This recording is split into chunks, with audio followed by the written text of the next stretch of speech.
Welcome back to YouTube educational tutors. আশা করছি তোমরা সবাই ভালো আছো।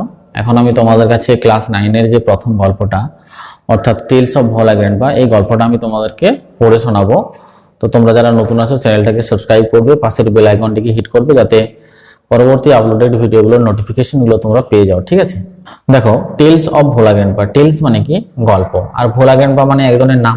তাহলে আমরা এখানে যে গল্পটা পড়বো সেখানে কতগুলো অংশ রয়েছে, মানে ভোলা গ্র্যান্ডপার জীবনের কতগুলো গল্প আমরা এটা পড়লে জানতে পারবো।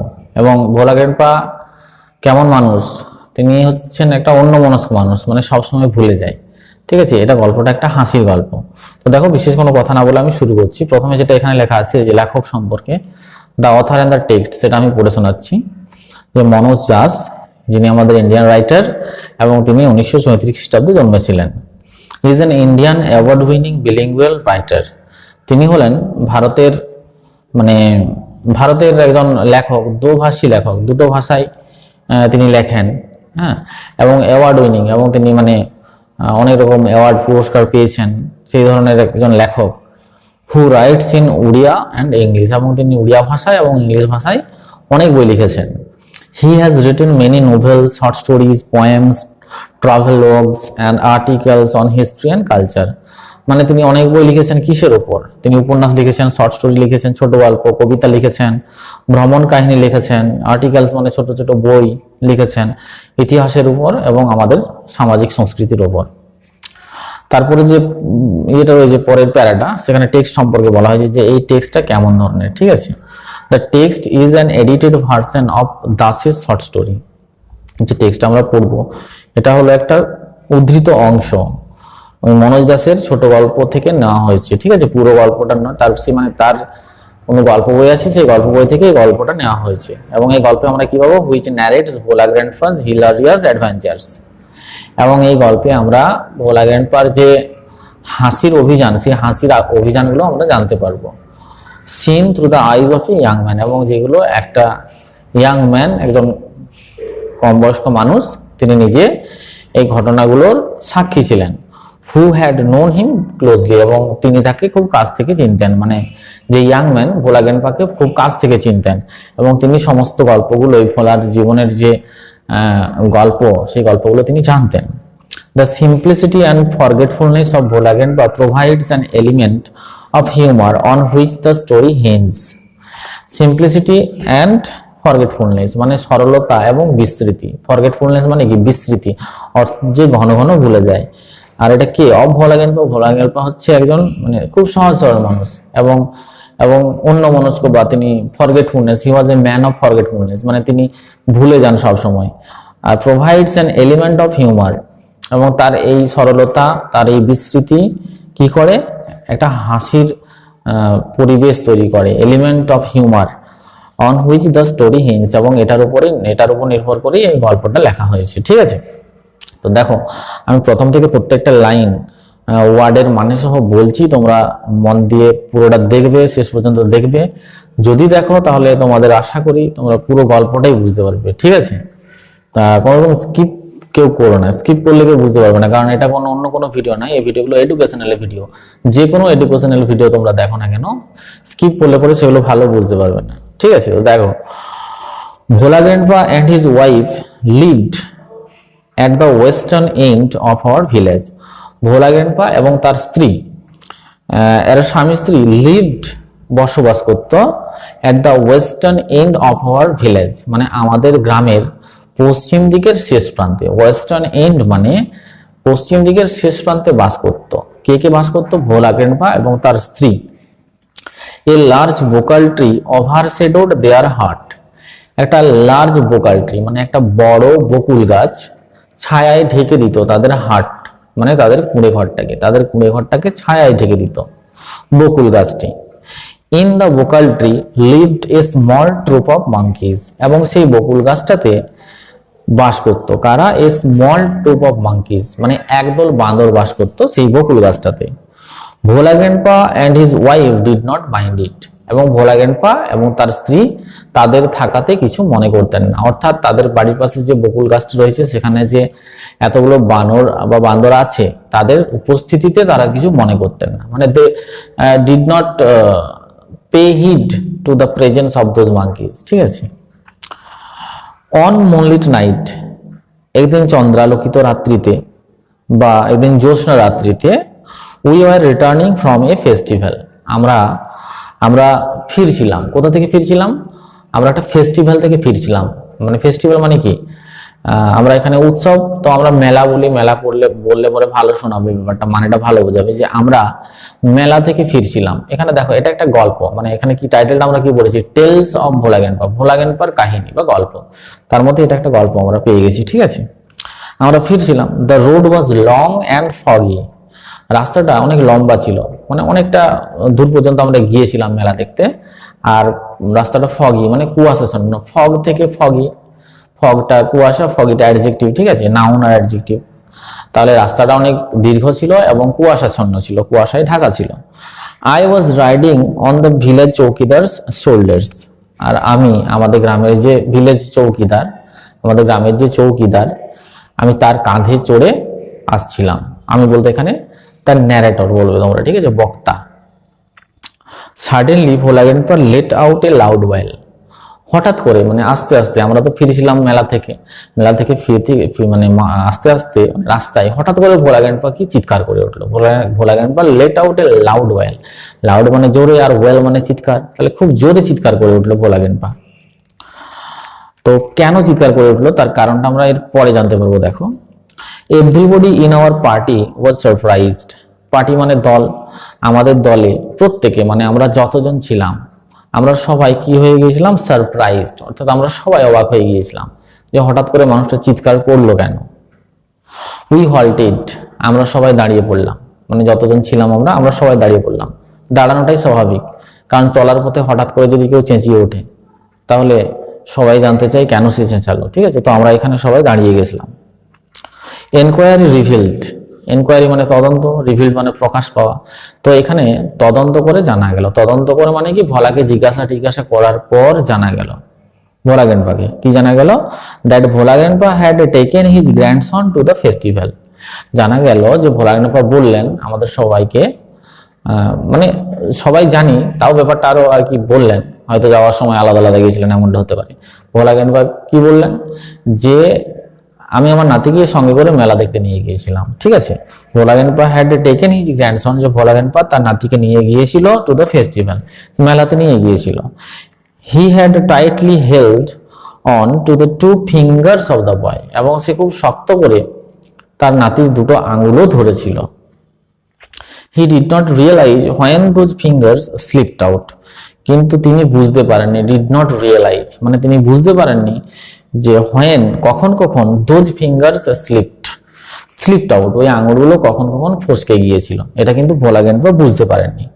ভোলা grandpa was continuing as before, এবং তিনি তো ভুলবো না মানুষই ছিলেন। তাহলে কি বলতো, তাহলে এখানে কি হি ওয়াজ কন্টিনিউইং অ্যাজ বিফোর, তাহলে তিনি যেমন করে ধরে হাঁটছিলেন দুটো আঙুল ঠিক সেরকম ভাবে হাঁটছিলেন। মানে এটা কল্পনা করো যে কারো আঙুল ধরে যদি তুমি হাঁটো ঠিক যেমন ভাবে হাঁটতে থাকবে, আঙুলগুলো ছাড়ার পরেও সেই একই রকম যদি হাঁটো কেমন দেখাবে। ঠিক আছে, তো সেরকম Bhola grandpa was continuing as before, মানে কন্টিনিউ মানে ওয়াকিং, ভোলা গ্র্যান্ডপা আগের মতোই হাঁটছিল এবং ওই দুটো আঙুল মনে মনে ভেবেছিল কিছু একটা ধরে আছে আমি, তো সেরকম ধরার মতো করে হাঁটছিল। Then someone asked Bhola grandpa what he was gripping, তারপর আমাদের দলের থেকে কেউ একজন বলল যে এই ভোলা দাদু কি যাই হোক না কেন, যে তুমি এরকম করে এত শক্ত করে কি ধরে আছো? হোয়াট হি ওয়াজ গ্রিপিং, যে কি ধরে আছো তুমি এরকম করে।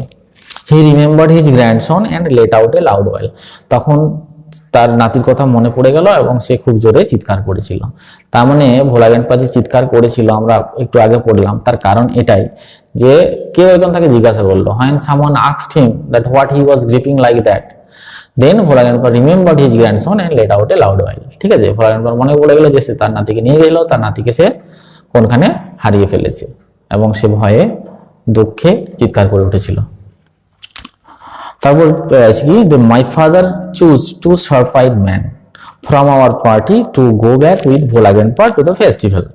আমার বাবা তখন চুজ করলো, দুজন লোককে ঠিক করলো, নির্বাচন করলো, টু শার্প আইড ম্যান মানে তীক্ষ্ণ দৃষ্টি সম্পন্ন লোক, মানে যারা ভালো দেখতে পায়। দেখো তখন অলরেডি তো মানে রাত্রি হয়ে গেছে, ঠিক আছে, তাহলে যারা ভালো দেখতে পায় দুজন লোককে চুজ করলো ফ্রম আওয়ার পার্টি আমাদের দল থেকে, to go back with Bhola grandpa, যাতে করে সেই দুজন লোক ভোলা গ্র্যান্ডপার সঙ্গে যায় আবার টু দ্য ফেস্টিভ্যাল, সেই মেলাতে আবার ফিরে যায় সেই নাতিকে খোঁজার জন্য। The grandson was found before long মানে শুন, শীঘ্রই। দ্য গ্র্যান্ডসন তার নাতিকে খুব শীঘ্রই খুঁজে পাওয়া গেল। এটা পেসিভ ভয়েসে লাইনটা দেওয়া আছে, দ্য গ্র্যান্ডসন ওয়াজ ফাউন্ড মানে they found the grandson very soon, তারা খুব শীঘ্রই ভোলা গ্র্যান্ডপার নাতিকে খুঁজে পেল।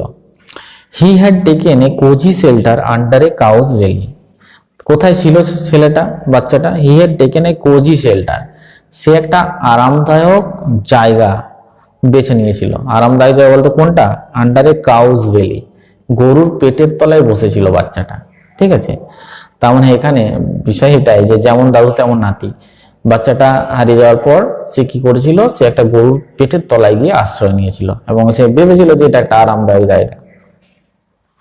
নেক্সট পেজে দেখা যাক কি আছে। I remember another funny incident about Bhola Grandpa related by my father. এটা আরেকটা গল্প, ঠিক আছে। আমার মনে পড়ে another funny incident, আরেকটা মজার ঘটনা মনে পড়ে about Bhola Grandpa, ভোলা গ্র্যান্ডপার সম্বন্ধে, related by my father. Related মানে কি? রিলেটেড মানে টোল্ড বাই মাই ফাদার, মানে যে মজার গল্পটা আমার বাবা আমাকে বলেছিল। তো এটা একটা আলাদা গল্প, তো দেখা যাক এই গল্পটা কেমন। আমরা একটা গল্প পড়লাম ভোলা গ্র্যান্ডপার, সেটা কি, যে he lost his grandson in the festival, এবং এটা একটা হাসির উদ্রেক সৃষ্টি করেছিল, ঠিক আছে। আর এই একটা গল্প পড়া যাক। It had been a rainy afternoon, এটা ছিল একটা বর্ষাকালের বিকেল বেলা। Bhola grandpa wild with excitement, Bhola grandpa খুব উত্তেজিত হয়ে told my father and his friends that, Bhola grandpa বিকেল বেলায় আর কি, বর্ষাকালের বিকেল বেলায় আমার বাবাকে এবং আমার বাবার বন্ধুদেরকে খুব উত্তেজিত হয়ে বলল, কি বলল? He had seen A gang of pirates, যে সে একদল দস্যু দেখেছে, দস্যু, ঠিক আছে। They were boring a large box under one of the sand dunes on the seashore by our village. এবং সেই দস্যুগুলো কি করছিল? They were boring a large box, তারা একটা বিশাল বড় বাক্স পুঁতছিল। Under one of the sand dunes, কোথায় পুঁতছিল? One of the sand dunes মানে তোমার বালিয়াড়ি। sand dunes মানে কি? বালিয়াড়ি। তাহলে একটা বালিয়াড়ি কাদেরকে বলা হয়? ওই সমুদ্রের তীরে ঝড় ওঠার পর বালিগুলো উড়ে উড়ে কোনো বিভিন্ন জায়গায় আর কি, বিভিন্ন জায়গায় একটা উঁচু উঁচু জায়গা তৈরি হয়, সেগুলোকে বালিয়াড়ি বলা হয়, ঠিক আছে। তাহলে সেই বালিয়াড়ির তলায় জলদস্যুরা পুঁতছিল একটা বড় বাক্স, on the seashore by our village, এবং যে সমুদ্র তীরটা আমাদের গ্রামের পাশেই রয়েছে। আমাদের গ্রামের পাশে সমুদ্র তীরে ভোলা গ্র্যান্ডপা কি দেখেছে? যে একদল জলদস্যু একটা বিশাল বড় বাক্স পুঁতছিল। তার মানে কি? জলদস্যুরা কোনো বাক্স পুঁতছিল মানে সেখানে কোনো হিডেন ট্রেজার মানে কোনো গুপ্ত ধন তারা পুঁতে রেখে যাচ্ছিল, যেটা তারা পরে নিয়ে যাবে, যেটা আগেকার যুগে হতো স্বাভাবিকভাবে। তো এই ঘটনাটা বললো ভোলা গ্র্যান্ডপা আমার বাবাকে এবং তার কয়েকজন বন্ধুদেরকে, ঠিক আছে। At once father and his friends started looking for the hidden treasure, তক্ষুনি এটা শুনে কি, তক্ষুনি কি করেছিল? বাবা এবং তার বন্ধুরা started looking for, look for মানে খোঁজা, সার্চ। বাবা এবং তার বন্ধুরা মানে সবাই মিলে চলে গেল, খুঁজতে চলে গেল। কোনটা? ফর দ্য হিডেন ট্রেজার, সেই গুপ্তধন খুঁজতে চলে গেল, যে মানে ট্রেজার মানে সম্পদ, যে সম্পদটা তারা গোপন করে রেখেছিল, অর্থাৎ যে বাক্সটা তারা পুঁতেছিল সেটা খুঁজতে চলে গেল, ঠিক আছে, সবাই খুঁজতে চলে গেল। Evening passed on to night, সন্ধে পেরিয়ে রাত্রি নেমে আসলো। Moonlight came in through the clouds, চাঁদের আলো মেঘের ফাঁকে ফাঁকে পড়তে শুরু করলো, মেঘের ফাঁকে ফাঁকে চাঁদের আলো দেখা গেল। এই প্যাক অফ জ্যাকলস ওয়ার হাউলিং, একদল শিয়াল তারা হুক্কা হুয়া করতে শুরু করলো। ইট ওয়াজ পাস্ট মিডনাইট, মধ্যরাত্রি হয়ে গেল। পাস্ট মিডনাইট মানে মধ্যরাত্রিও পেরিয়ে গেল। তার মানে দেখো এখানে তোমরা একটা আইডিয়া করতে পারো যে কখন থেকে খুঁড়তে শুরু করেছিল?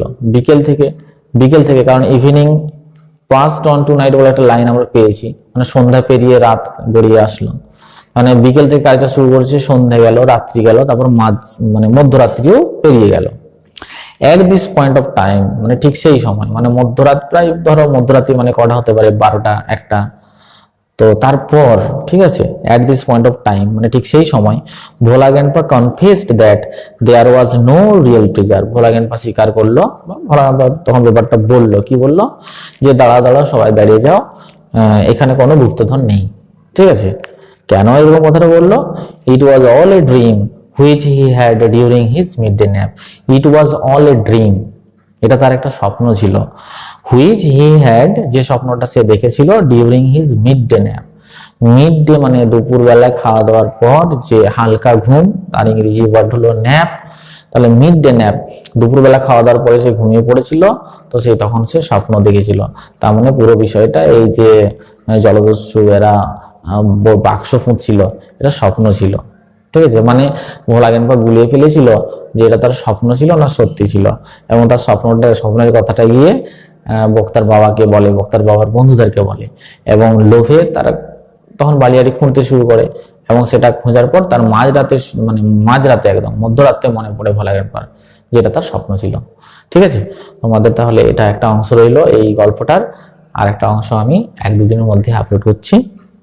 আজ এই পর্যন্ত থাক। তোমরা যারা উপকৃত হচ্ছে, আরো বলছি চ্যানেলটাকে সাবস্ক্রাইব করো, আমাদেরকে আমরা যাতে আরো ইন্টারেস্টেড হয়ে আরো বেশি বেশি করে ভিডিও আপলোড করতে পারি।